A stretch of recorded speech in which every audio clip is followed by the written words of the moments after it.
We are at the home of David Pizzuto, and my name is Carlton Cartwright. I'm the Executive Director for the Children's Coalition Incorporated. And we're getting ready to do another interview for the Library of Congress Veterans History Project. And here we go. David, what is your address? I had just 954 Caprock Lane, Canyon City, Colorado. And when is your birthday? October 10th, 1947. Okay. Okay, today's date is May 22nd, 2019. And we already did your address. And the only other person that's sitting here is David's significant other, Ellen. Puga. Helen Puga. Puga. Okay. How do you spell that? P-U-G-A. Okie dokie. Good. All right. And let's see. I'm sure I mentioned the Children's Coalition Incorporated. Okay. At what time did you serve? You served during what era? I was drafted out of high school, August 1967. I wasn't out of high school for a couple months. That's when the draft was still in place, and I got drafted at that point in time at 18 years old. Okay. All right. Where were you? I was living in suburbs of Pittsburgh, Pennsylvania. That's where my home family is. Okay. And I guess did you mention Vietnam era? Yeah, it is during the Vietnam era. Yes, Okay. that's right in the heat of the Vietnam era. Right. What rank were you when you separated? Specialist E4. Okay. Were you enlisted or drafted? Drafted. You were drafted. And you were living in Pittsburgh. Why did you? Oh no, drafted. I was drafted. Okay. Yes.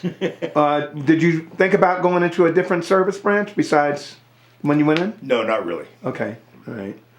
Do you recall your first days in service? What did it feel like? And tell me about boot camp and your training experience. It was a very, very scary feeling because during that period of time is when the whole country was watching Americans, veterans coming in body bags every day from the war in Vietnam. So of course my family, my mother, my dad, everyone was freaked out. And of course I was freaked out because I knew that being drafted, I had no choice on where I was going to be stationed or sent. So it was a scary feeling for a teenager at the time. I can tell you that. Okay. Do you remember any of your instructors in basic training? Say again? In basic training, do you remember any of your instructors? Very vaguely, very vague. I remember they didn't treat you like a human being. I did not like being there at the time because it was like I said, they were trying to prepare you to go to war. Gotcha. So they weren't being real nice to you. But no, I don't remember any specific instructors. No. Okay. So how long was basic training? How many weeks? That was 8 weeks of basic training, and then after 8 weeks of basic training, my orders came down, and I was assigned to a military police corps. So I continued basic training in Augusta, Georgia, and I also had my AIT military police training in Augusta, Georgia as well. How long was that? How long was that training? I think basic training was I think it was 8 weeks, and I think AIT training, advanced training, was probably another 8 weeks. Okay, and then after that, where'd you go? Then after that, out of a company of about 180, 190 people, there were 2 individuals, myself, one other individual, got stationed stateside. Right. Everyone else that graduated out of AIT military police corps either went to Vietnam or Germany. So I got my orders, and I was very, very blessed by the Lord who was watching over me because, again, being a draftee, I had no choice where I was going to end up. Right. And I was very, very blessed and fortunate, and my mother was very grateful that I was stationed at Atomic Energy Commission base in Albuquerque, New Mexico. Oh, okay. Sandia base. What is it? Sandia. Sandia, base, okay. Which was in Albuquerque, New Mexico. It's an Atomic Energy Commission base, and to become a military policeman on that particular base, they had to do an extensive background check on me. Right. And I found out later that they had talked to school teachers, the postmaster, friends, and had done an extensive background check on me, which I didn't know at the time. But I passed, thank goodness. Yeah. Yeah, they got a bunch of us with that one. Yeah. Yeah. Okay. So So how long were you in New Mexico? How long was the tour? Well, it was the balance of the time I had remaining on a 2-year stint. Okay. So it was a year and a half, perhaps, in Albuquerque, but it was again during some of the worst times during the Vietnam War. So I was, like I said, very, very blessed. All praise be to Jesus, because I mean, I had no choice where I was going. Got you. Tell me about your job assignment over that time period. I mean, what was it like? Well, I actually was a military policeman, and we were in the Sandia base. Again, it's Atomic Energy Commission base. So my assignment would be either to work the gates in full military police garb, checking anybody coming in and out of the gates. It was one of my duties. Right. Another one of my duties was we drove patrol cars or patrol trucks, and we patrolled the base. You know, it was 24 hours a day. You had shifts of military policemen patrolling, watching perimeters of Sandia base, because it was a high security base. Right. So a lot of the time was spent, patrolling the base and basic traffic violations and disturbances, things of that nature. Police work. Were there any in your unit or at your base? Were there ever any casualties? Yes. There were. Okay. Yeah, there was one incident that was pretty sad. Again, you're taking 18, 19-year-old children and putting them into an environment where, it's pretty scary, because you kill or be killed. Well, but on our base, we didn't have an issue. However, we had some, impressionable teenage guys that didn't handle the pressure from some of the drill sergeants, Right. and some of the supervisory first lieutenants, second lieutenants. And we had a real bad incident where 18-year-old was checking out his weapons to go on to duty. Right. And, there was a certain lieutenant, I can tell you his name, Lieutenant Berrigan, okay? Okay. Probably not alive anymore, but he rode this kid real hard. He rode this kid real hard. And he wasn't able to take it. And then when he checked out his .45 service revolver, he went into the men's room and just ended his life. And Wow. It was a real shock to, of course, everybody. Like Full Metal Jacket, huh? And some of the military policemen, including myself, went out of our way to make sure that certain lieutenant knew that he was the cause of that suicide. Gotcha. But that's the only death, because again, it was we were in Albuquerque, we weren't in Vietnam. So, Right. But we still faced that. Did you go on any maneuvers or alerts? Of course. Well, the only thing we did as a part of our duty as military policemen was that we were assigned. We had a van, and we were assigned to go to burials of Vietnam casualties that were sent back to home. Right. It's them back home to be buried. And it was one of the saddest things I've ever had to experience, because what you did was you got 7 MPs in the van, and we drive out to Cuba, New Mexico, or Santa Fe, New Mexico, or Taos, New Mexico, or wherever the burial was taking place that day. And we had to go out as color guard in full gear, and to go out and do a 21-gun salute and do the whole, the color guard thing at the burial. And I'll never forget having to fold up an American flag and hand it to the mother of the fallen soldier, and sometimes they were Hispanic and didn't even speak English, didn't really know what was going on. And Right. it was a reminder how blessed we were to be in the United States, but it also reminded us what was going on across the world. Right. So that was the toughest duty we had. To be honest with you, but we did what we had to do. Excuse me. Besides that, throughout wherever you were stationed, were there any other injuries or casualties that you knew of?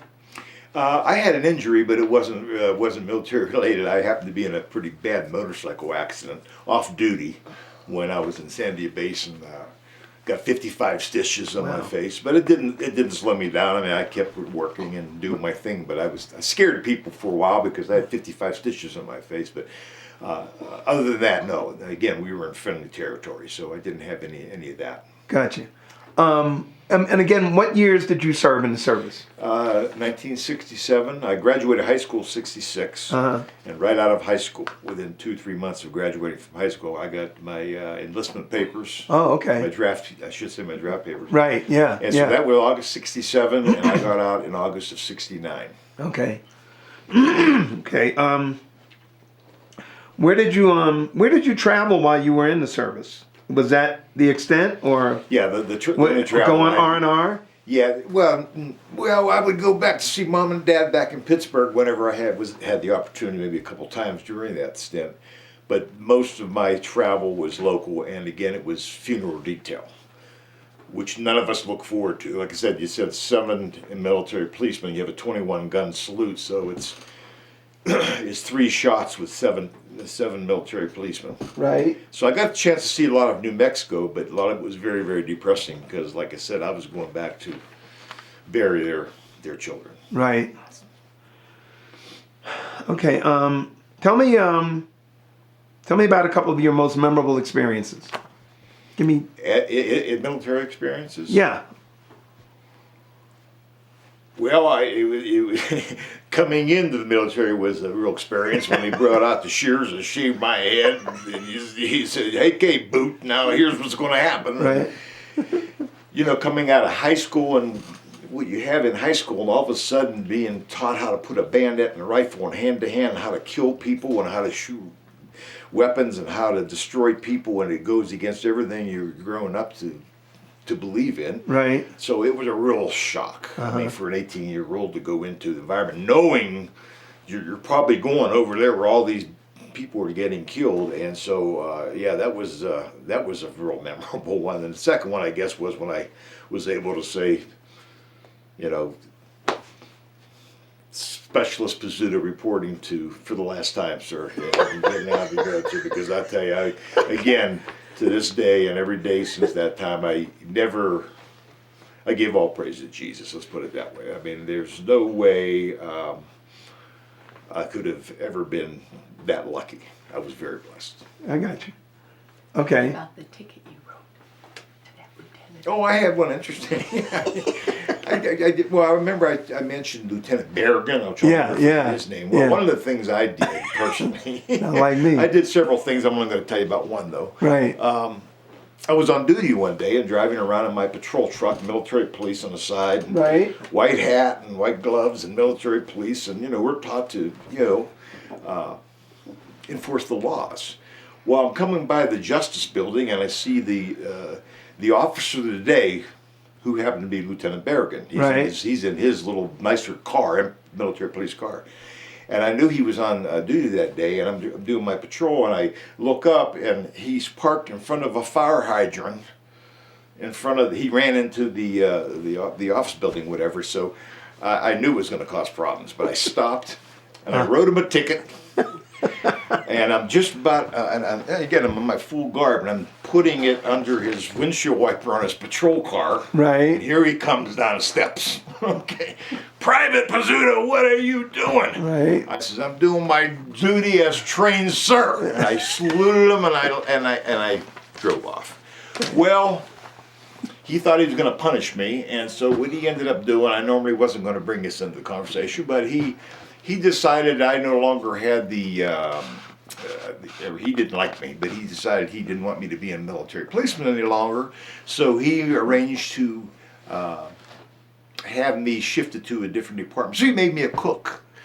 But the nicest thing about that was I had 4 days on and 3 days off. I ate good. I took care of all my buddies. I didn't have to go to funeral details, and it ended up really, really well.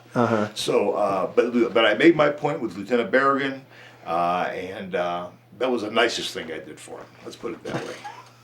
Okay. All right. That was a good one, Al. Thanks for reminding me. Okay. Okay. All right.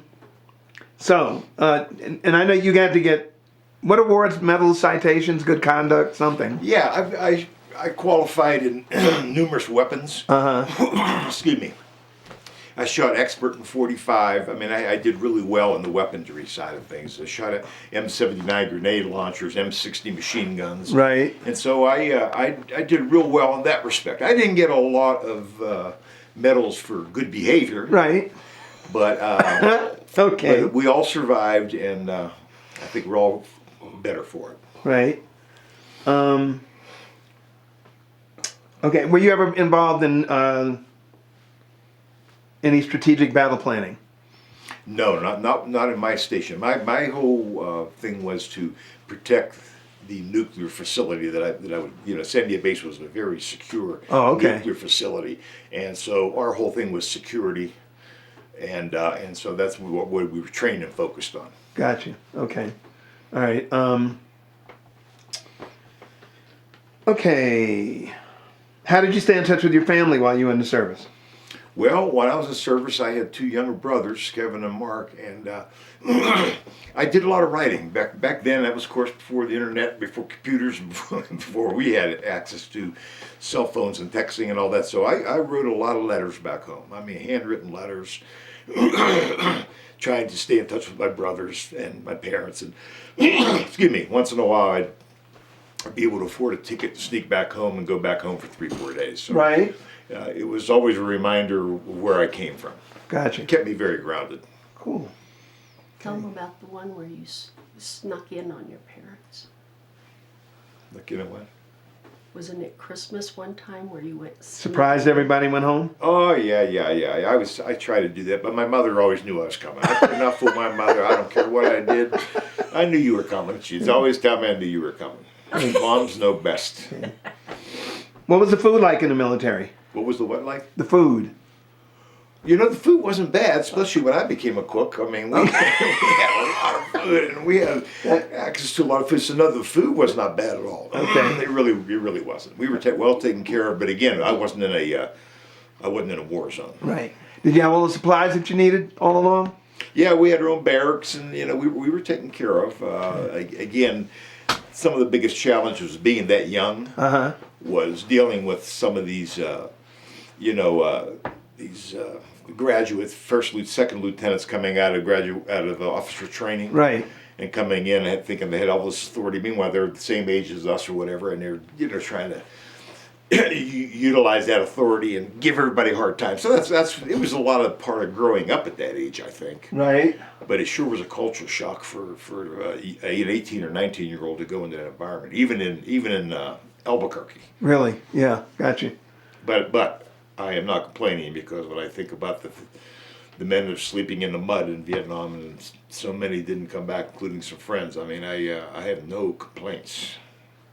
So, okay. So did you feel any pressure or stress throughout any particular time or throughout your military career? Well, before I got my orders to be stationed stateside for my entire tour. Oh yeah, it was very stressful, because we didn't know where we were going, when we were going.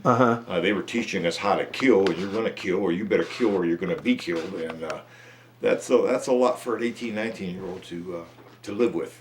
And I didn't know where I was going or what my the future had in store for me until I got my orders. And like I said, out of 180, 190 men, 2 people, Fred Gunch from New York and myself, even though we were draftees, got stationed stateside. And so, again, very blessed. Okay. So where were you when you separated? In Albuquerque. Okay. Yeah, I was there the whole entire time. Okay. And before we do move on, how did you feel about officers and your fellow soldiers? Well, I think I just touched on it quite Right. a bit. The officers for some reason, you have enlisted personnel or draft personnel, then you have your officers. The officers just have to, they have to enforce some policemen are that way too. You give them a badge, or they got to give you crap.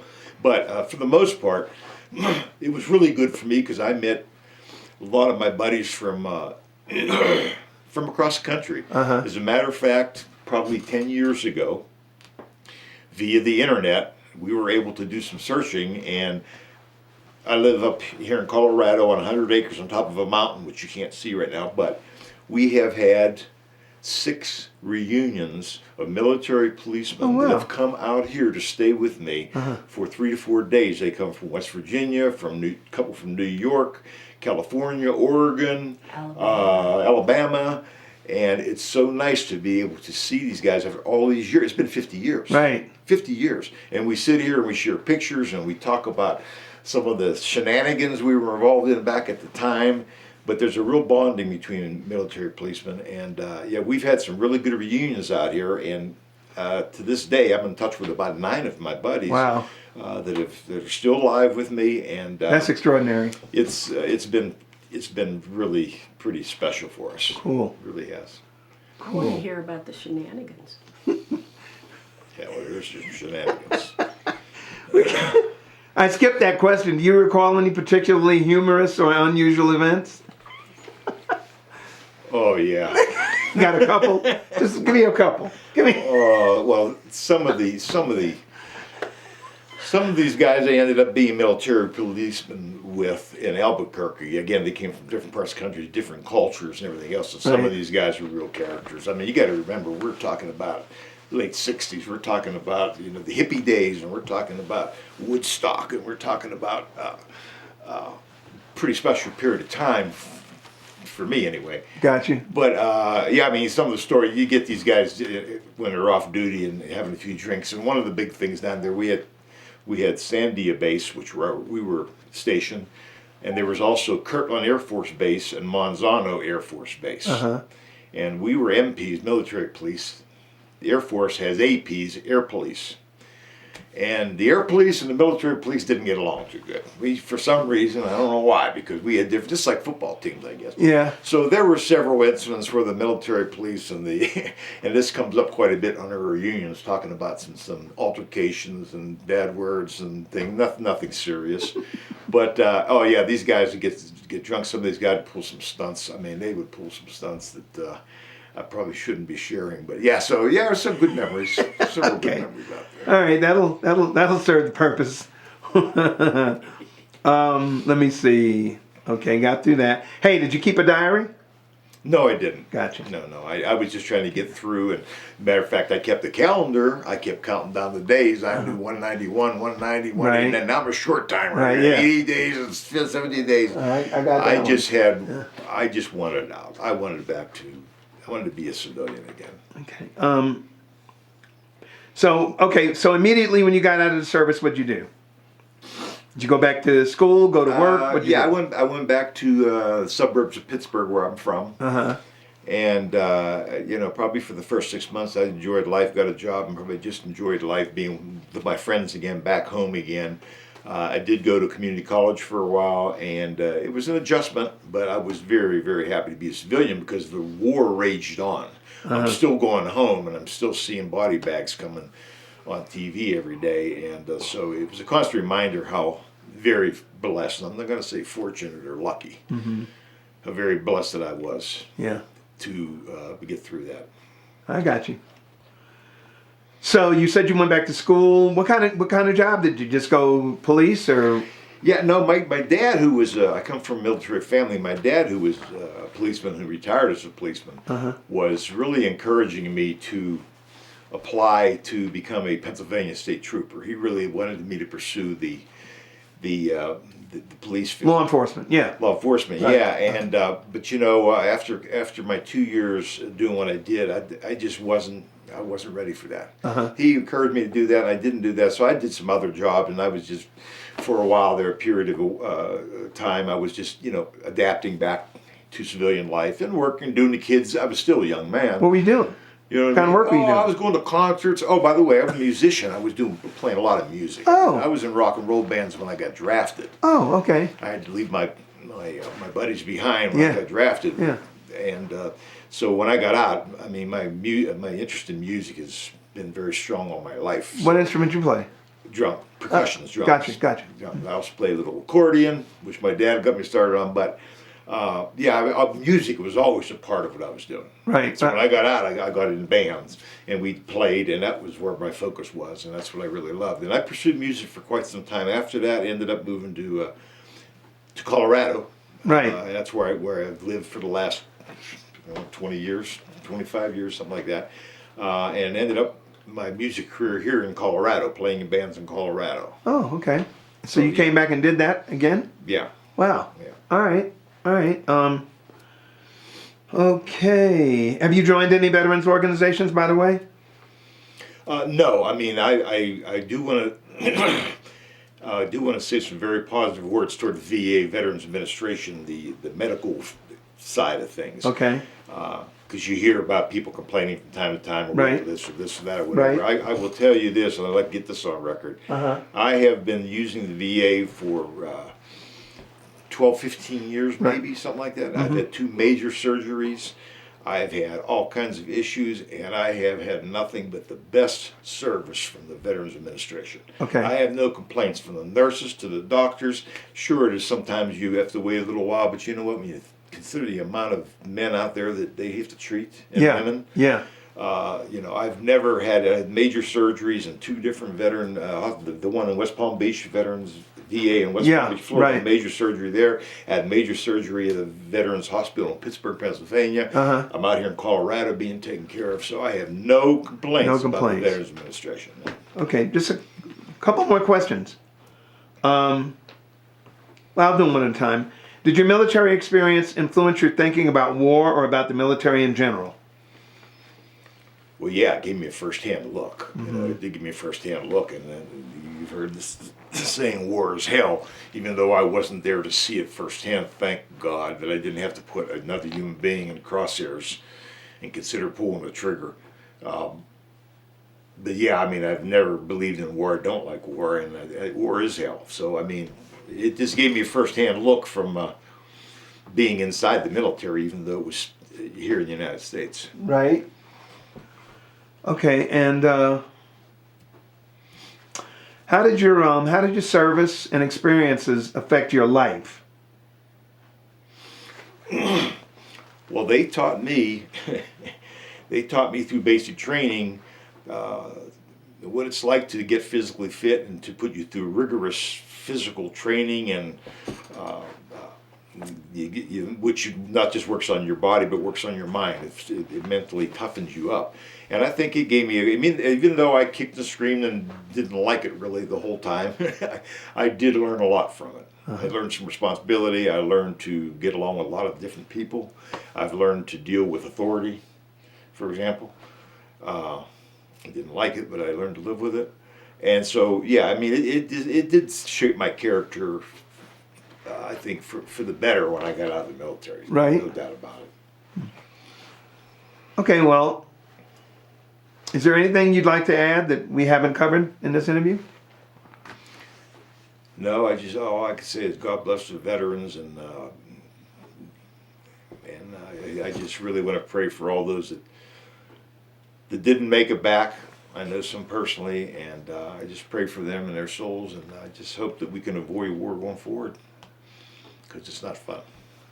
Avoid what? I just hope we can avoid wars going forward. Going forward, yeah. Where you know, Gotcha. the powerful, the elite, the leaders send 18, 19-year-old kids out of high school into a battlefield to fight for something that they may or may not believe in. Right. You know, and not have a choice to do it. So you know, I'm just glad I went through it. My dad was a veteran. My dad was a Navy veteran. He fought the Battle of Normandy. Let me just say a real quick couple words about him. Uh-huh. He was on a battleship, USS Shubrick was the battleship he was on, and when he was fighting over in the Normandy seas over there, his ship was twice attacked by Japanese kamikaze pilots, Right. and sunk his ship. And he said there was hundreds and hundreds of men floating in the ocean for hours and hours and hours waiting for relief, and some of them didn't make it because the sharks, of course, were available as well. So Right. he, you know, if it weren't for my dad and the people before him, we wouldn't have the country we have today. And I just hope that the current president that we have right now, Uh-huh. who avoided going to war and avoided, because he had a stubbed toe or whatever hell he had, I just hope to God that our country and our democracy survives through what we're going through right now, because it is very scary. And I'm glad my dad didn't have to live to see what's going on right now. Right. I don't mean to get into politics, but I feel I have a responsibility to say that. No, I thoroughly understand. Well, if there's nothing else, I'd like to thank you for the interview. Thank you for your service. And thank you, my friend.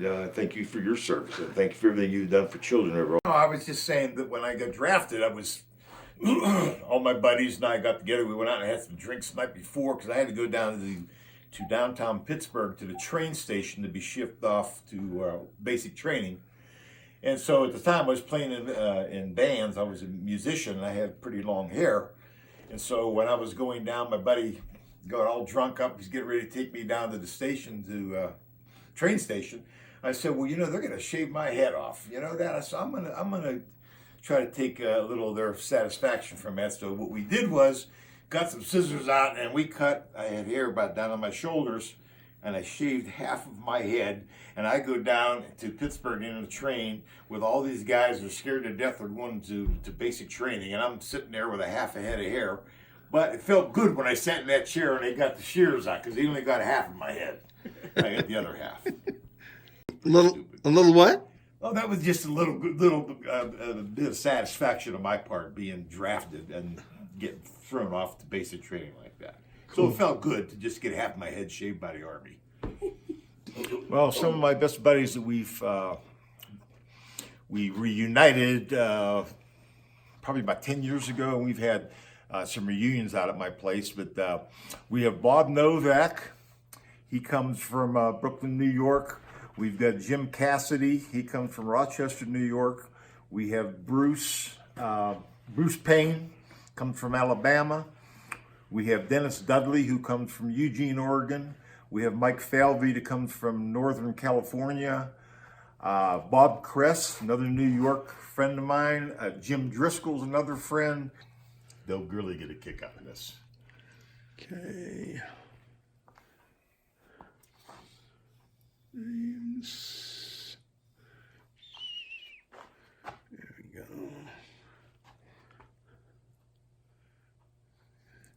You can see the years they come out. Every year they come out, they sign. Right. Okie doke. There you go. Who are the two? Who did we miss? Two additional MP I forgot to mention is my buddy J.D. Leffler, Sarge. He's out of West Virginia. And also Ron Proferol. Okay. He is from New York as well. All right, cool. I didn't want to forget my other two buddies. Beautiful.